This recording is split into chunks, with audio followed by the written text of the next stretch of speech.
भिडिअफोराव नुबाय थायो गोदो नुयो दा ओमफ्राय मोजां नुदों माथो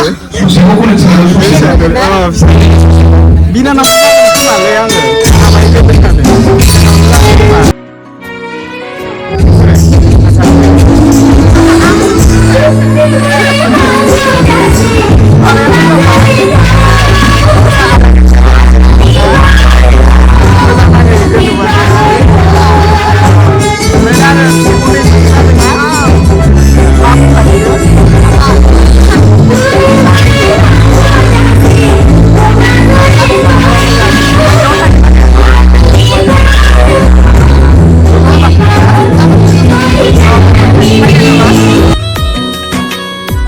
Gezolang bay diniya